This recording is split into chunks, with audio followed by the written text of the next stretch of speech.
ਅੱਜ ਬੱਚਿਓ ਅਸੀਂ ਭਿੰਨਾਂ ਅਤੇ ਦਸ਼ਮਲਵ ਬਾਰੇ ਇਹਨਾਂ 'ਚ ਆਪਸੀ ਸੰਬੰਧ ਬਾਰੇ ਪੜ੍ਹਾਂਗੇ। ਪਹਿਲਾਂ ਥੋੜ੍ਹਾ ਜਿਹਾ ਸਮਝ ਲਈਏ ਕਿ ਜੋ ਭਿੰਨਾਂ ਹਨ ਉਹਨੂੰ ਅਸੀਂ ਦਸ਼ਮਲਵ ਵਿੱਚ ਕਿਵੇਂ ਬਦਲਦੇ ਹਾਂ, ਫਿਰ ਦਸ਼ਮਲਵ ਵਾਲੀਆਂ ਜਿਹੜੀਆਂ ਸੰਖਿਆਵਾਂ ਨੇ ਉਹਨਾਂ ਨੂੰ ਅਸੀਂ ਭਿੰਨਾਂ 'ਚ ਕਿਵੇਂ ਬਦਲਦੇ ਹਾਂ। ਇਹ ਬੱਚੇ ਪਹਿਲਾਂ ਥੋੜ੍ਹੀ ਰਿਹਰਸਲ ਕਰ ਲਈਏ, ਫਿਰ ਬੱਚੋ ਅਸੀਂ ਇਹ ਅਭਿਆਸ 2.6 ਦੇ ਜੋ ਸਵਾਲ ਹਨ ਉਹਨਾਂ ਨੂੰ ਅਸੀਂ ਹੱਲ ਕਰਾਂਗੇ। ਤਾਂ ਬੱਚੇ ਬੜੇ ਧਿਆਨ ਨਾਲ ਤੁਸੀਂ ਦੇਖਣਾ ਹੈ। ਬੱਚੇ ਦੇਖੋ, ਜਿਸ ਤਰ੍ਹਾਂ ਸਾਡੇ ਕੋਲ ਕੋਈ ਇੱਕ ਸੰਖਿਆ ਲਿਖੀ ਹੈ 4/10, ਇਸ ਨੂੰ ਬੱਚੋ ਅਸੀਂ ਦਸ਼ਮਲਵ ਰੂਪ ਵਿੱਚ ਬਦਲਦੇ ਹਾਂ। ਦਸ਼ਮਲਵ ਵਿੱਚ ਬਦਲਣ ਦਾ ਕੀ ਤਰੀਕਾ ਹੈ, ਬਰਾਬਰ ਇਸ 4 ਨੂੰ ਮੈਂ ਇਸ ਤਰ੍ਹਾਂ ਹੀ ਲਿਖ ਲਿਆ, ਬਟੇ ਨੂੰ ਵੀ ਨਹੀਂ ਲਿਖਣਾ, 10 ਨੂੰ ਵੀ ਨਹੀਂ ਲਿਖਣਾ। ਤਾਂ ਦੇਖੋ ਬੱਚੋ, 1 ਦੇ ਨਾਲ 1 0 ਹੈ। ਜੇ 1 0 ਹੈ ਤਾਂ ਇੱਥੋਂ ਅਸੀਂ ਇੱਕ ਅੰਕ ਗਿਣ ਲੈਣਾ ਹੈ, ਗਿਣ ਲਿਆ, ਫਿਰ ਉਸ ਤੋਂ ਅੱਗੇ ਅਸੀਂ ਦਸ਼ਮਲਵ ਲਾ ਦੇਣਾ। ਤਾਂ ਇਸ ਤੋਂ ਅੱਗੇ ਅਸੀਂ ਬੱਚੋ ਇੱਕ ਆਪਣੇ ਕੋਲੋਂ 0 ਲਗਾ ਦਿੰਦੇ ਹਾਂ। ਤਾਂ ਅਸੀਂ ਕੀ ਕੀਤਾ, 4/10 ਨੂੰ ਦਸ਼ਮਲਵ ਵਿੱਚ ਬਦਲਿਆ। ਤਰੀਕਾ ਬੜਾ ਆਸਾਨ ਹੈ ਬੱਚੋ, ਜਿੰਨੀਆਂ 1 ਦੇ ਨਾਲ 0 ਹਨ ਓਨੇ ਅੰਕ ਅਸੀਂ ਉੱਪਰਲੀ ਸੰਖਿਆ ਵਿੱਚੋਂ ਗਿਣਨੇ ਹਨ। ਹੋਰ ਦੇਖੀਏ, ਅਸੀਂ ਮੰਨ ਲਓ ਇਹਦੀ ਜਗ੍ਹਾ 'ਤੇ ਸਾਡੇ ਕੋਲ ਇਹ 45/10 ਹੁੰਦਾ, ਫਿਰ ਅਸੀਂ ਕੀ ਕਰਨਾ ਸੀ, ਉੱਪਰ ਵਾਲੀ ਸੰਖਿਆ ਨੂੰ ਮੈਂ ਇਸ ਤਰ੍ਹਾਂ ਹੀ ਲਿਖ ਲਿਆ, 1 ਦੇ ਨਾਲ 1 0 ਹੈ, ਸੱਜੇ ਪਾਸਿਓਂ ਅਸੀਂ ਇੱਕ ਅੰਕ ਜਿਹੜਾ ਗਿਣ ਲੈਣਾ ਹੈ, ਗਿਣ ਲਿਆ ਔਰ ਉਸ ਤੋਂ ਬਾਅਦ ਦਸ਼ਮਲਵ ਲਗਾ ਦੇਣਾ ਹੈ। ਤਾਂ ਇਸ ਤਰ੍ਹਾਂ 45/10 4.5 ਬਣ ਗਿਆ। ਅੱਗੇ ਬੱਚੋ ਦੇਖੋ, ਅਗਰ 5/ ਸਾਡੇ ਕੋਲ 100 ਆ ਜਾਏ, ਭਾਵ ਕਿ 1 ਦੇ ਨਾਲ ਜ਼ਿਆਦਾ 0 ਆ ਜਾਣ, 1 ਤੋਂ ਵੱਧ 0 ਆ ਜਾਣ, ਫਿਰ ਅਸੀਂ ਕਰਾਂਗੇ। ਤਾਂ ਦੇਖੋ ਬੱਚੋ, ਇਹ ਵਾਲੇ 5 ਨੂੰ ਅਸੀਂ ਇਸ ਤਰ੍ਹਾਂ ਰੱਖ ਲੈਣਾ। ਹੁਣ 2 0 ਨੇ ਸਾਡੇ ਕੋਲ, 1 2, ਤਾਂ ਇੱਥੋਂ ਬੱਚੋ ਅਸੀਂ ਗਿਣਤੀ ਕਰਾਂਗੇ 1, ਪਰ ਅੱਗੇ ਤਾਂ ਸਾਡੇ ਕੋਲ ਕੋਈ ਸੰਖਿਆ ਹੈ ਹੀ ਨਹੀਂ। ਤਾਂ ਬੱਚੋ 1, ਪਰ ਅਸੀਂ 2 ਗਿਣਤੀ ਪੂਰੀ ਕਰਨੀ ਹੈ, ਤਾਂ ਕੀ ਕਰਾਂਗੇ, ਇੱਕ ਇਹਨੂੰ ਗਿਣਾਂਗੇ, ਇੱਕ ਆਪਣੇ ਕੋਲ ਇੱਕ 0 ਲਾ ਦਾਂਗੇ, ਅਤੇ ਬਣ ਗਏ 1 2। ਇੱਥੇ ਅਸੀਂ ਦਸ਼ਮਲਵ ਔਰ ਇਸ ਤੋਂ ਅੱਗੇ 0 ਅਸੀਂ ਲਗਾਉਂਦੇ ਹੀ ਲਗਾਉਂਦੇ ਹਾਂ। ਇਹ ਇੱਕ ਤਰੀਕਾ ਹੈ। ਹੋਰ ਦੇਖ ਲੈਂਦੇ ਬੱਚੋ, ਅਗਰ ਮੰਨ ਲਓ ਸਾਡੇ ਕੋਲ 4 7/1 ਦੇ ਨਾਲ ਇਸ ਤਰ੍ਹਾਂ ਇੰਨੀਆਂ 0 ਆ ਜਾਣ, ਫਿਰ ਬੱਚੋ ਅਸੀਂ ਕਰਾਂਗੇ 4 7 1 2 3 4, ਕਿਉਂਕਿ ਨਾ ਤਾਂ ਅਸੀਂ ਬੜਾ ਲਗਾਉਣਾ ਇੱਥੇ, ਨਾ ਹੀ ਇਸ ਸੰਖਿਆ ਨੂੰ ਲਗਾਉਣਾ। ਤਾਂ 1 2 3 4, ਤਾਂ ਗਿਣੀਏ 1 2 3 4, ਇੱਥੇ ਦਸ਼ਮਲਵ, ਇੱਥੇ ਇੱਕ ਹੋਰ 0। ਤਾਂ ਬੱਚੋ ਇਸ ਸੰਖਿਆ ਨੂੰ ਅਸੀਂ ਇਸ ਢੰਗ ਦੇ ਨਾਲ ਦਸ਼ਮਲਵ ਵਾਲੀ ਸੰਖਿਆ ਵਿੱਚ ਬਦਲ ਦਿੱਤਾ। ਹੁਣ ਬੱਚੋ ਅਸੀਂ ਇਹ ਸਿੱਖਣਾ ਹੈ ਕਿ ਇਸ ਦਸ਼ਮਲਵ ਵਾਲੀ ਸੰਖਿਆ ਨੂੰ ਅਸੀਂ ਭਿੰਨ ਰੂਪ ਵਿੱਚ ਕਿਵੇਂ ਬਦਲਣਾ ਹੈ, ਇਹਨੂੰ ਬਟਿਆਂ ਵਾਲੀ ਸੰਖਿਆ ਅਸੀਂ ਕਿਸ ਤਰ੍ਹਾਂ ਬਣਾਉਣਾ ਹੈ। ਤਾਂ ਦੇਖੋ ਬੱਚੋ, ਅਗਰ ਅਸੀਂ ਬਟਿਆਂ ਵਾਲੀ ਸੰਖਿਆ ਬਣਾਉਣੀ ਚਾਹੁੰਦੇ ਹਾਂ, ਭਿੰਨ ਰੂਪ ਵਿੱਚ ਲਿਖਣਾ ਚਾਹੁੰਦੇ ਹਾਂ, ਤਾਂ ਆਹ ਜੋ ਦਸ਼ਮਲਵ ਹੈ ਇਹ ਸਾਨੂੰ ਨਹੀਂ ਚਾਹੀਦਾ। ਤਾਂ ਫਿਰ ਕੀ ਕਰਦੇ ਹਾਂ, 7 9, ਇਹ ਦਸ਼ਮਲਵ ਵੀ ਅਸੀਂ ਨਹੀਂ ਲਿਖਣਾ ਔਰ ਉਸ ਤੋਂ ਪਹਿਲਾਂ ਇਹ 0 ਹੈ, ਇਹਨੂੰ ਵੀ ਅਸੀਂ ਨਹੀਂ ਲਿਖਣਾ, ਬਟਾ ਅਸੀਂ ਪਾਉਣਾ ਹੈ। ਤਾਂ ਬੱਚੋ ਕੀ ਕਰਦੇ ਹਾਂ, 1 2, ਔਰ ਜਿੱਥੇ ਦਸ਼ਮਲਵ ਸੀ 1 ਲਗਾ ਦੇਣਾ। ਤਾਂ ਬੱਚੋ ਇਹ ਦਸ਼ਮਲਵ ਵਾਲੀ ਸੰਖਿਆ ਨੂੰ ਇਸ ਤਰ੍ਹਾਂ ਅਸੀਂ ਬਟੇ ਰੂਪ ਵਿੱਚ ਬਦਲ ਦਿੱਤਾ। ਇੱਕ ਬੱਚੋ ਹੋਰ ਸੰਖਿਆ ਅਸੀਂ ਦੇਖਦੇ ਹਾਂ, ਜਿਸ ਤਰ੍ਹਾਂ 0.032। ਤਾਂ ਬੱਚੋ ਇਸ ਦਸ਼ਮਲਵ ਵਾਲੀ ਸੰਖਿਆ ਨੂੰ ਅਸੀਂ ਬਟਿਆਂ ਵਿੱਚ ਕਿਸ ਤਰ੍ਹਾਂ ਬਦਲਣਾ, ਬਰਾਬਰ ਬੱਚੋ ਪਾ ਲਿਆ, ਬਟਾ ਅਸੀਂ ਪਾਉਣਾ ਹੀ ਪਾਉਣਾ ਹੈ।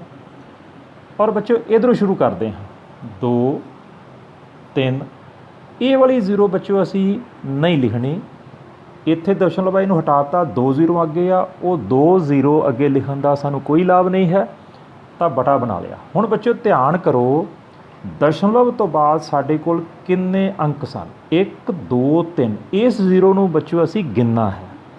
ਤਾਂ ਇਹਦਾ ਭਾਵ 3 0 ਅਸੀਂ 1 ਦੇ ਨਾਲ ਲਾ ਦੇਣੀਆਂ ਨੇ। ਇਹ ਬੱਚੋ ਸਾਡੀ ਭਿੰਨ ਬਣ ਗਈ ਇਸ ਸੰਖਿਆ ਦੀ। ਬੜਾ ਸੌਖਾ ਕੰਮ ਹੈ, ਸਿੰਪਲ ਕੰਮ ਹੈ ਬੱਚੋ। ਯਾਦ ਰੱਖਣਾ ਹੈ ਕਿ 1 ਦੇ ਨਾਲ ਅਸੀਂ ਕਿੰਨੀਆਂ 0 ਲਗਾਉਣੀਆਂ ਹਨ ਔਰ ਕਿਉਂ ਲਗਾਉਣੀਆਂ ਹਨ। ਦੁਬਾਰਾ ਦੇਖ ਲਈਏ, ਇਸ ਦਸ਼ਮਲਵ ਤੋਂ ਬਾਅਦ 2 ਅੰਕ ਸਨ, ਤਾਂ ਮੈਂ 1 ਨਾਲ 2 0 ਲਗਾਈਆਂ। ਇਸ ਦਸ਼ਮਲਵ ਤੋਂ ਬਾਅਦ ਇੱਥੇ 3 ਅੰਕ ਸਨ, ਤਾਂ ਬੱਚੋ ਮੈਂ ਇਸ ਅੰਕ ਦੇ, ਇਸ 1 ਦੇ ਨਾਲ ਮੈਂ ਇਹ 3 0 ਲਗਾਈਆਂ, 3 0 ਮੈਂ ਲਗਾਈਆਂ। ਬੜਾ ਸੌਖਾ ਸਿੰਪਲ ਬੱਚੋ ਕੰਮ ਸਾਡੇ ਕੋਲ। 2.6 ਦਾ ਪਹਿਲੇ ਦਾ ਦੂਸਰਾ ਸਵਾਲ 8 ਗੁਣਾ 4.6। ਇਹ ਬੱਚੋ ਇਸ ਸਵਾਲ ਨੂੰ ਅਸੀਂ ਹੱਲ ਕਰਨਾ। ਦੇਖੋ ਦੋਵਾਂ ਸੰਖਿਆਵਾਂ ਦੇ ਵਿੱਚ ਗੁਣਾ ਪਾਈ ਹੋਈ ਹੈ, ਤਾਂ ਬੱਚੋ ਨਵਾਂ ਇੱਥੇ ਕੀ ਹੈ ਕਿ ਇੱਥੇ ਹੁਣ ਸੰਖਿਆ ਦੇ ਵਿੱਚ ਦਸ਼ਮਲਵ ਹੈ। ਤਾਂ ਬੱਚੋ ਗੁਣਾ ਤੁਹਾਨੂੰ ਪਹਿਲਾਂ ਚੰਗੀ ਤਰ੍ਹਾਂ ਆਉਂਦੀ ਹੈ, ਬਿਲਕੁਲ ਉਹੀ ਬੱਚੋ ਗੁਣਾ ਹੈ, ਸਿਰਫ ਇੱਕ ਨਵੀਂ ਚੀਜ਼ ਆਈ ਹੈ ਕਿ ਜੋ ਇਹ ਦਸ਼ਮਲਵ ਹੈ ਇਸ ਦਾ ਅਸੀਂ ਕੀ ਕਰਨਾ। ਤਾਂ ਸਭ ਤੋਂ ਪਹਿਲਾਂ ਬੱਚੋ ਅਸੀਂ ਕਰਦੇ ਹਾਂ, ਅਸੀਂ ਇਹ ਮੰਨਦੇ ਹਾਂ ਵੀ ਇੱਥੇ ਦਸ਼ਮਲਵ ਹੈ ਹੀ ਨਹੀਂ। ਤਾਂ ਫਿਰ 46 ਨੂੰ ਅਸੀਂ 8 ਨਾਲ ਗੁਣਾ ਕਰ ਦਿੰਦੇ ਹਾਂ, ਜਿਸ ਤਰ੍ਹਾਂ ਆਮ ਸਧਾਰਨ ਸਿੰਪਲ ਰਕਮਾਂ ਦੀ ਅਸੀਂ ਗੁਣਾ ਕਰਦੇ ਹਾਂ। ਤਾਂ ਜਦੋਂ ਬੱਚੇ ਅਸੀਂ ਗੁਣਾ ਕਰਾਂਗੇ, ਜੋ ਵੀ ਸਾਡਾ ਤਰੀਕਾ ਹੈ, 8 ਛਿਕਾ 48, 4 ਹਾਸਲ ਆ ਗਿਆ, 8 ਛਿਕਾ 32 ਅਤੇ 4 36। ਤਾਂ ਬੱਚੋ 368 ਸਾਡਾ ਜਵਾਬ ਆ ਗਿਆ। ਤਾਂ ਦੇਖੋ ਮੈਂ ਕੀ ਕੀਤਾ, ਬਰਾਬਰ ਪਾ ਕੇ 368 ਇਹ ਵਾਲਾ ਇੱਥੇ ਜਵਾਬ ਲਿਖ ਲਿਆ। ਇਹਦੇ ਵਿੱਚ ਦਸ਼ਮਲਵ ਨੇ, ਤਾਂ ਹੁਣ ਅਸੀਂ ਬੱਚਿਓ ਕੀ ਕਰਾਂਗੇ, ਚੈੱਕ ਕਰਾਂਗੇ ਇਸ ਸੰਖਿਆ ਦੇ ਵਿੱਚ ਸਾਨੂੰ ਦਸ਼ਮਲਵ ਨਜ਼ਰ ਨਹੀਂ ਆ ਰਿਹਾ, ਇਹਦੇ ਵਿੱਚ ਦਸ਼ਮਲਵ ਹੈ। ਤਾਂ ਦੇਖੋ ਬੱਚੋ ਦਸ਼ਮਲਵ ਤੋਂ ਬਾਅਦ ਕਿੰਨੇ ਅੰਕ ਨੇ ਇੱਧਰਲੇ ਪਾਸੇ, ਸੱਜੇ ਹੱਥ ਵਾਲੇ ਪਾਸੇ 1 ਅੰਕ। ਤਾਂ ਅਸੀਂ ਕੀ ਕਰਾਂਗੇ, ਜਵਾਬ ਵਿੱਚ ਆ ਗਏ 1 ਅੰਕ ਗਿਣ ਕੇ ਸੱਜੇ ਪਾਸਿਓਂ ਅਸੀਂ ਦਸ਼ਮਲਵ ਲਾ ਦੇਣਾ। ਤਾਂ ਬੱਚੋ ਇਹ ਸਾਡਾ ਆਨਸਰ ਆ ਗਿਆ ਇਸ ਗੁਣਾ ਦਾ। ਯਾਦ ਚੀਜ਼ ਕੀ ਰੱਖਣੀ ਹੈ ਕਿ ਜੋ ਸਾਡੀ ਰਕਮ ਸੀ ਉਹਦੇ ਵਿੱਚ ਦਸ਼ਮਲਵ ਤੋਂ ਬਾਅਦ ਕਿੰਨੀਆਂ ਸੰਖਿਆਵਾਂ ਸੀ। ਤਾਂ ਬੱਚੋ 1 ਸੰਖਿਆ ਸੀ, ਉਹ ਅਸੀਂ ਗਿਣ ਕੇ ਉਹਦੀ ਜਗ੍ਹਾ 'ਤੇ ਹੇਠਾਂ ਜਵਾਬ ਦੇ ਵਿੱਚ 1 ਦਸ਼ਮਲਵ ਲਾ ਦੇਣਾ। ਬੱਚੋ ਇਹ ਸਵਾਲ ਸਿੱਖਣ ਤੋਂ ਬਾਅਦ ਤੁਸੀਂ ਹੁਣ ਅਭਿਆਸ 2.6 ਦੇ ਇਹ ਸਵਾਲ ਜੋ ਬੱਚਾ ਉਹ ਪਹਿਲਾ ਸਵਾਲ ਇਹ ਵਾਲਾ, ਤਾਂ ਬੱਚੋ ਦੇਖੋ ਇਹ ਪਹਿਲੇ ਸਵਾਲ ਦੇ ਵਿੱਚ ਜਿੰਨੇ ਵੀ ਇਹ ਸਾਰੇ ਸਵਾਲ ਹਨ, ਔਰ ਦੂਜਾ ਸਵਾਲ ਆਇਤ ਦਾ ਖੇਤਰਫਲ ਪਤਾ ਕਰੋ ਜਿਸ ਦੀ ਲੰਬਾਈ 5.7 ਅਤੇ ਚੌੜਾਈ 3 ਹੈ। ਬੱਚੋ ਕਰਨੀ ਤਾਂ 5.7 ਨੂੰ 3 ਨਾਲ ਗੁਣਾ ਹੀ ਹੈ, ਪਰ ਫਾਰਮੂਲਾ ਖੇਤਰਫਲ ਦਾ ਲਾਵਾਂਗੇ, ਲੰਬਾਈ ਗੁਣਾ ਚੌੜਾਈ। ਇਹ ਬੱਚੋ ਪਹਿਲਾ ਔਰ ਦੂਜਾ ਸਵਾਲ ਬੜੇ ਆਰਾਮ ਨਾਲ ਤੁਸੀਂ ਇਹਨੂੰ ਕਰ ਸਕਦੇ ਜੇ, ਔਰ ਜੋ ਇਹਦੇ ਪਿੱਛੇ ਉੱਤਰ ਦਿੱਤੇ ਨੇ ਤੁਸੀਂ ਉਹਨਾਂ ਨਾਲ ਇਹਨਾਂ ਦਾ ਮਿਲਾਨ ਕਰਕੇ ਵੇਖ ਸਕਦੇ ਹੋ। ਤਾਂ ਬੱਚੋ ਹੁਣ ਜਿਹੜਾ ਬੜੇ ਧਿਆਨ ਨਾਲ ਇਸ ਸਵਾਲ ਨੂੰ ਤੁਸੀਂ ਵੇਖਣਾ ਹੈ।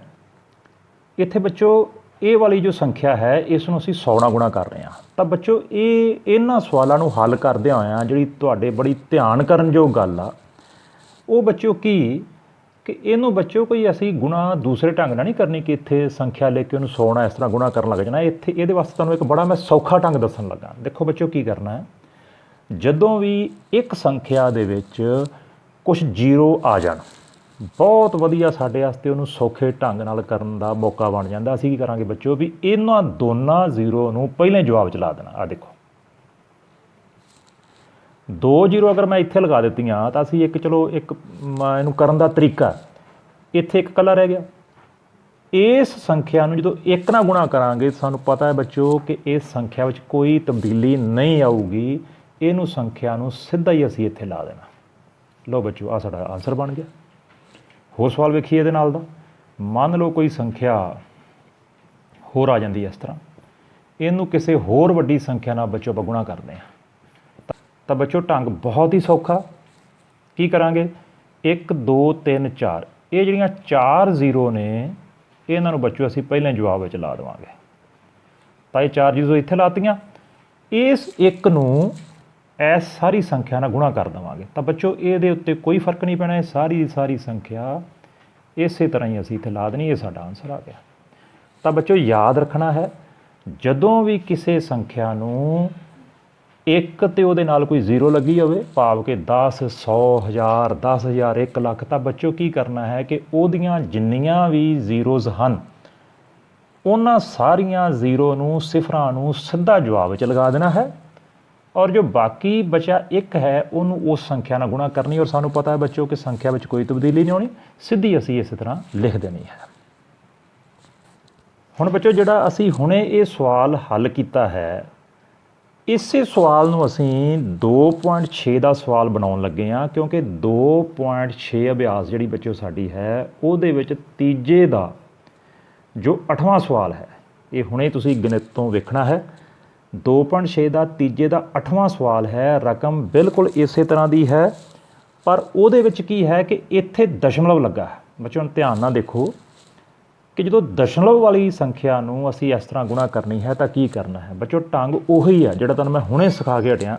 ਕੀ ਕਰਾਂਗੇ ਅਸੀਂ ਬੱਚੋ, ਇਹ 2 ਜ਼ੀਰੋ ਨੂੰ ਅਸੀਂ ਪਹਿਲਾਂ ਇੱਥੇ ਲਗਾ ਦਿਆਂਗੇ 1 2, ਔਰ ਸਾਨੂੰ ਪਤਾ ਜਦੋਂ ਇੱਥੇ 1 ਹੁੰਦਾ ਹੈ ਆਹ ਸਾਰੀ ਸੰਖਿਆ ਨੂੰ ਅਸੀਂ ਇੱਥੇ ਲਿਖਣਾ ਹੈ। ਪਰ ਬੱਚੋ ਕਰਨਾ ਕੀ ਹੈ ਕਿ ਇਸ ਦਸ਼ਮਲਵ ਨੂੰ ਅਜੇ ਅਸੀਂ ਬਿਲਕੁਲ ਨਹੀਂ ਲਿਖਣਾ। ਇਹੋ ਹੀ ਗੱਲ ਤੁਹਾਡੇ ਸਮਝਣ ਵਾਲੀ ਹੈ ਕਿ ਇਹ 100 ਦੀਆਂ ਦੋਨੋਂ ਜ਼ੀਰੋ ਮੈਂ ਇੱਥੇ ਲਗਾ ਦਿੱਤੀਆਂ। ਇਹ ਸਾਰੀ ਸੰਖਿਆ ਨੂੰ ਇੱਕ ਤਰ੍ਹਾਂ ਨਾਲ ਮੈਂ ਇੱਥੇ ਗੁਣਾ ਕੀਤੀ, ਪਰ ਇਹ ਮੰਨਦੇ ਹੋਇਆਂ ਵੀ ਇਹਦੇ ਵਿੱਚ ਦਸ਼ਮਲਵ ਨਹੀਂ। ਥੋੜ੍ਹੀ ਦੇਰ ਨੂੰ ਦਸ਼ਮਲਵ ਨੂੰ ਅਸੀਂ ਪਾਸੇ ਰੱਖ ਲੈਣਾ। ਤਾਂ ਬੱਚੋ ਜਦੋਂ ਇਹ ਵਾਲਾ ਜਵਾਬ ਬਣ ਗਿਆ, ਹੁਣ ਅਸੀਂ ਕੀ ਕਰਨਾ? ਰਕਮ ਉੱਪਰ ਵਾਪਸ ਆਈਏ ਅਸੀਂ। ਇਹਦੇ ਵਿੱਚ ਦਸ਼ਮਲਵ ਨਹੀਂ ਨਜ਼ਰ ਆ ਰਿਹਾ, ਇੱਥੇ ਦਸ਼ਮਲਵ ਹੈ। ਤਾਂ ਬੱਚੋ ਦਸ਼ਮਲਵ ਦੇ ਸੱਜੇ ਹੱਥ ਇੱਧਰਲੇ ਪਾਸੇ 1 2 2 ਅੰਕ ਸਾਡੇ ਕੋਲ ਹਨ। ਤਾਂ ਇਹਨਾਂ ਦੀ ਗਿਣਤੀ ਨੋਟ ਕਰ ਲਈ।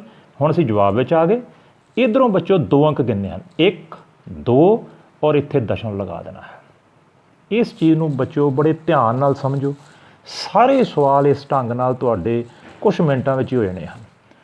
ਦੁਬਾਰਾ ਦੱਸਦਾ ਬੱਚੋ ਮੈਂ, ਜਦੋਂ ਵੀ ਦਸ਼ਮਲਵ ਵਾਲੀ ਸੰਖਿਆ ਨੂੰ ਦੂਜੀ ਸੰਖਿਆ ਨਾਲ ਗੁਣਾ ਕੀਤੀ ਜਾਂਦੀ ਹੈ ਤਾਂ ਅਸੀਂ ਕੀ ਕੀਤਾ, ਜਿਸ ਤਰ੍ਹਾਂ ਅਸੀਂ ਆਮ ਗੁਣਾ ਕਰਦੇ ਹਾਂ ਕਰ ਲੈਂਦੇ ਹਾਂ। ਫਿਰ ਕੀ ਕਰਦੇ ਹਾਂ ਕਿ ਵੇਖੀਦਾ ਹੈ ਕਿ ਦਸ਼ਮਲਵ ਤੋਂ ਬਾਅਦ ਕਿੰਨੇ ਅੰਕ ਸਨ, 1 2 ਜਵਾਬ ਵਿੱਚ ਆ ਗਏ, 1 2 ਔਰ ਦਸ਼ਮਲਵ ਲਗਾ ਦਿੱਤਾ। ਹੁਣ ਬੱਚੋ ਇੱਥੇ ਧਿਆਨ ਇਹ ਕਰੋ ਕਿ ਅਗਰ ਦਸ਼ਮਲਵ ਤੋਂ ਬਾਅਦ ਸੱਜੇ ਹੱਥ ਸਿਰਫ 0 ਹੀ ਹੋਣ ਤਾਂ ਇਹਨਾਂ ਨੂੰ ਬੱਚੋ ਲਿਖਣ ਦਾ ਕੋਈ ਲਾਭ ਨਹੀਂ ਹੈ। ਇਹਨਾਂ ਨੂੰ ਜਦੋਂ ਮਰਜ਼ੀ ਅਸੀਂ ਛੱਡ ਸਕਦੇ ਹਾਂ। ਤਾਂ ਦੇਖੋ ਬੱਚੇ ਨੂੰ ਮੈਂ ਛੱਡਾਂਗਾ 4 3 0 7, ਇਹ ਦਸ਼ਮਲਵ ਵੀ ਛੱਡ ਦੇਣਾ, 0 ਵੀ ਛੱਡ ਦੇਣੀ ਆ। ਇਹ ਸਾਡਾ ਬੱਚੋ ਆਨਸਰ ਆ ਗਿਆ। ਕਿੰਨਾ ਸਿੰਪਲ, ਕਿੰਨਾ ਸੌਖਾ ਸਵਾਲ ਹੈ। ਹੁਣ ਬੱਚੋ ਇਸ ਸਵਾਲ ਨੂੰ ਦੇਖੋ, ਤੀਜੇ ਦਾ 12ਵਾਂ ਸਵਾਲ ਅਭਿਆਸ 2.6। ਇਸ ਸਵਾਲ ਨੂੰ ਬੱਚੋ ਅਸੀਂ ਹੱਲ ਕਰਦੇ ਹਾਂ ਬਿਲਕੁਲ ਜੋ ਤਰੀਕੇ ਸਿੱਖੇ ਹਨ। ਬਰਾਬਰ ਪਾਇਆ। ਸਭ ਤੋਂ ਪਹਿਲਾਂ 0 ਵਾਲੀ ਰਕਮ ਦਾ ਅਸੀਂ ਲਾਭ ਲੈ ਲਈਏ। 1 2 3, ਇਹ ਤਿੰਨੇ 0 ਬੱਚੋ ਅਸੀਂ ਇੱਥੇ ਲਿਖ ਦਿੱਤੀਆਂ। ਹੁਣ ਇਸ ਸੰਖਿਆ ਵਿੱਚ ਆਏ, ਇੱਧਰ 1 ਹੈ, ਇਹਨੂੰ ਜਦੋਂ ਇਹਦੇ ਨਾਲ 1 ਨਾਲ ਗੁਣਾ ਕਰਾਂਗੇ ਸੰਖਿਆ ਇੰਨੀ ਰਹੇਗੀ। ਇਸ ਪੁਆਇੰਟ ਨੂੰ ਅਸੀਂ ਬੱਚੋ ਛੱਡ ਦੇਣਾ ਹੈ। ਮੈਂ ਜਰਾ ਇਹਨੂੰ ਇੱਥੇ ਲਿਖ ਕੇ ਵਿਖਾਵਾਂ ਕਿ ਅਗਰ ਇਹ ਸਾਰੀ ਸੰਖਿਆ ਅਸੀਂ ਇੰਝ ਲਿਖ ਲੈਂਦੇ ਹਾਂ ਜੋ ਇੱਥੇ ਸੀ। ਅਗਰ ਬੱਚੋ ਮੈਂ ਇੱਥੇ ਆ ਦਸ਼ਮਲਵ ਨਹੀਂ ਪਾਉਂਦਾ ਤਾਂ ਤੁਸੀਂ ਵੇਖੋ ਬੱਚੋ ਜਿਹੜੀਆਂ ਇਹ ਅਗਲੀਆਂ 2 0 ਨੇ ਇਹ ਬੇਮਾਇਨੇ ਹੋ ਜਾਂਦੀਆਂ, ਇਹਨਾਂ ਦਾ ਕੋਈ ਫਾਇਦਾ ਨਹੀਂ ਹੁੰਦਾ, ਇਹਨਾਂ ਨੂੰ ਲਿਖਣ ਦਾ ਕੋਈ ਲਾਭ ਨਹੀਂ। ਇਹ ਭਾਵ ਹੈ ਕਿ ਇਕੱਲਾ 3 ਆ, ਤਾਂ ਇਸ ਕਰਕੇ ਜੋ ਅੱਗੇ ਵਾਲੀਆਂ 0 ਹਨ ਅਸੀਂ ਨਹੀਂ ਲਿਖਦੇ। ਤਾਂ ਬੱਚੋ ਕੀ ਕੀਤਾ ਕਿ ਇਹਨਾਂ 3 ਅੰਕਾਂ ਦੇ ਵਿੱਚੋਂ ਮੈਂ ਕੇਵਲ 3 ਇੱਥੇ ਲਾ ਲਿਆ। ਇਹਦੇ ਅਗਰ ਵਾਲੀ 0 ਵੀ ਨਹੀਂ ਲਿਖਣੀ, ਪੁਆਇੰਟ ਵੀ ਨਹੀਂ ਲਿਖਣਾ। ਤਾਂ ਇੱਥੇ ਬੱਚੋ ਮੈਂ ਆ ਗਿਆ। ਹੁਣ ਬੱਚੋ ਸਾਡਾ ਢੰਗ ਕੀ ਹੈ, ਸੰਖਿਆ ਨੂੰ ਵੇਖਿਆ, ਇਹਦੇ ਵਿੱਚ ਇੱਥੇ ਦਸ਼ਮਲਵ ਹੈ। ਤਾਂ ਬੱਚੋ ਕੀ ਕੀਤਾ, 1 2 ਦਸ਼ਮਲਵ ਤੋਂ ਬਾਅਦ 2 ਅੰਕ ਨੇ, ਇੱਧਰ ਕੋਈ ਦਸ਼ਮਲਵ ਨਹੀਂ। ਜਵਾਬ ਵਿੱਚ ਆਏ 1 2, ਤਾਂ ਇੱਥੇ ਕਰਕੇ ਬੱਚੋ ਅਸੀਂ ਦਸ਼ਮਲਵ ਨੂੰ ਲਗਾ ਦਿੱਤਾ। ਤਾਂ ਤਰੀਕਾ ਫਿਰ ਮੈਂ ਦੱਸਿਆ ਸੀ ਬੱਚੋ, ਦਸ਼ਮਲਵ ਤੋਂ ਬਾਅਦ ਅਗਰ ਸਾਨੂੰ ਲੱਗਦਾ ਹੈ ਕਿ 0 ਹਨ, ਦਿਸ ਰਹੀਆਂ ਹਨ, ਤਾਂ ਉਹਨਾਂ ਨੂੰ ਛੱਡ ਦੇਣਾ ਹੈ। ਅਗਰ 0 ਦੇ ਪਿੱਛੇ ਕੋਈ ਵੀ ਹੋਰ ਅੰਕ ਨਹੀਂ ਹੈ ਤਾਂ ਬੱਚੋ ਸਾਡੇ ਕੋਲ ਜਵਾਬ ਕੀ ਬਣੇਗਾ, 30 ਆਨਸਰ। ਤਾਂ ਬੱਚੋ ਬਹੁਤ ਹੀ ਸਾਰੇ ਸੌਖੇ ਸਵਾਲ ਹਨ। ਆਓ ਤੁਹਾਨੂੰ ਮੈਂ ਵਿਖਾਵਾਂ 2.6 ਵਿੱਚ ਹੋਰ ਕਿਹੜੇ ਕਿਹੜੇ ਸਵਾਲ ਹਨ ਜਿਨ੍ਹਾਂ ਨੂੰ ਤੁਸੀਂ ਬੜੇ ਆਰਾਮ ਨਾਲ ਕਰ ਸਕਦੇ ਹੋ। ਇਹ ਬੱਚੋ ਜਿਹੜੇ ਅਸੀਂ ਸਵਾਲ ਕੀਤੇ ਹਨ, ਇਹਦੇ ਵਿੱਚ ਕੀ ਸੀ ਕਿ ਸਿਰਫ ਇੱਕ ਸੰਖਿਆ ਦੇ ਵਿੱਚ ਦਸ਼ਮਲਵ ਸੀ।